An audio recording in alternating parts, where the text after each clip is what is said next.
दोस्तों, आज हम बात करेंगे हमारे चूल्हे के राख की। एक टाइम ऐसा था कि जब पूरे भारतवर्ष के अंदर में चूल्हे की राख से ही हाथ मांजे जाते थे, बर्तन साफ़ किए जाते थे।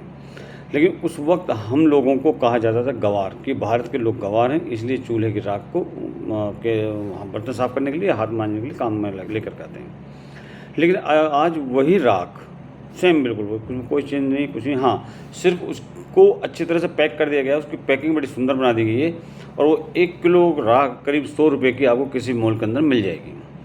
अब ऐसा क्या है कि जिसके लिए हमें मूर्ख कहा जाता था, आज वही वेस्टर्न कंट्रीज़ के लोग उसी चीज़ को, हमारी वस्तु को पैकिंग के अंदर में बेच रहे हैं।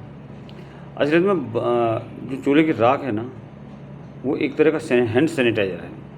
उस समय जब हैंड सैनिटाइज़र नहीं हुआ करते थे और साबुन भी बड़ी मुश्किल से मिलता था लोगों को, और उस समय हाथ धोने के लिए जो सबसे ज़्यादा आसानी से उपलब्ध वस्तु थी, वो होती थी चूल्हे की राख, जो बनती थी लकड़ी से और गोबर के कंडों के जलाए जाने से।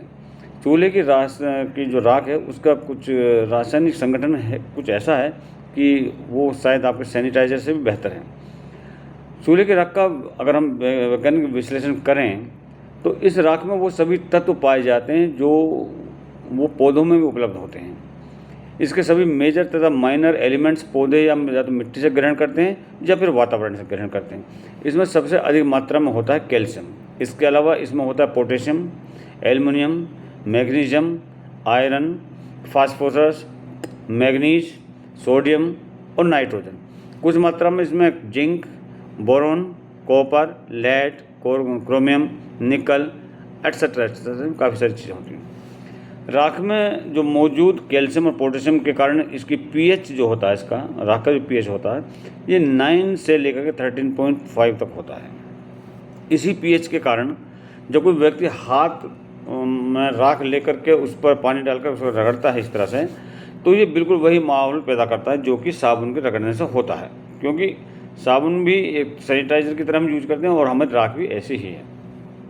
और इसका परिणाम क्या होता है, जो जीवाणु और विषाणु हमारे हाथों में लगे होते हैं, हमारे बर्तनों में लगे होते हैं, तो वो बिल्कुल ख़त्म हो जाते हैं उसके अंदर।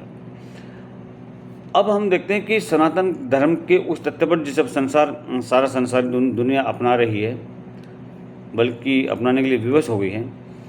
हमारे सनातन के अंदर में जब आदमी मर जाता था, उसको जलाने के लिए उसको जलाते थे और फिर उस राख को पानी में बहा देते हैं। ये हमारे यहाँ पर सनातन में प्रावधान है।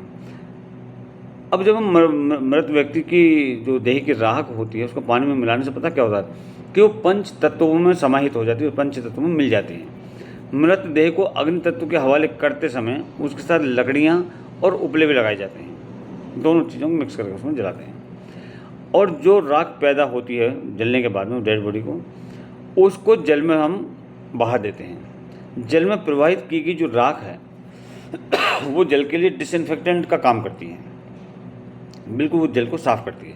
इस राख के कारण most probable number of coliform में कमी आ जाती है और साथ ही डिजोल्व ऑक्सीजन की मात्रा में भी इसमें बढ़ोतरी होती है। मतलब जो पानी में डिजोल्व होती है ऑक्सीजन, वो भी उससे बढ़ती है।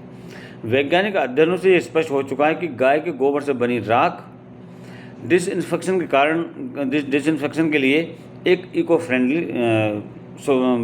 विकल्प है, जिसका उपयोग जो सीवरेज प्लांट, ट्रीटमेंट प्लांट होते हैं STP, उसके लिए भी किया जाता है।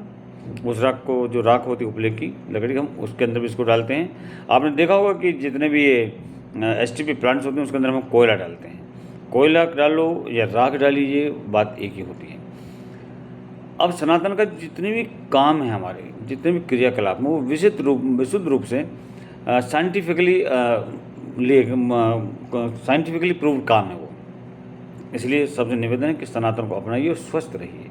अब एक चीज़ और, आपने देखा होगा कि नागा साधु जितने भी होते हैं, वो अपने शरीर पर धूनी की राख मिलते हैं। जो धूनी होती है उनकी उपलों की, जो धूनी होती है, उसकी जो राख होती है, उसको अपने पूरे शरीर पर लपेट कर रखते हैं, जो कि उन्हें शुद्ध भी रखती है और साथ ही भीषण ठंड से भी बचाती है। अगर कितनी भी ठंड पड़ती हो, तो वो नागा फिर भी उस राख को लपेट कर रखते हैं, जिससे उनको ठंड नहीं लगती। ये है हमारे सनातन की ताकत, ये है जो चीज़ें हम यूज करते हैं उनकी ताकत। धन्यवाद बहुत बहुत।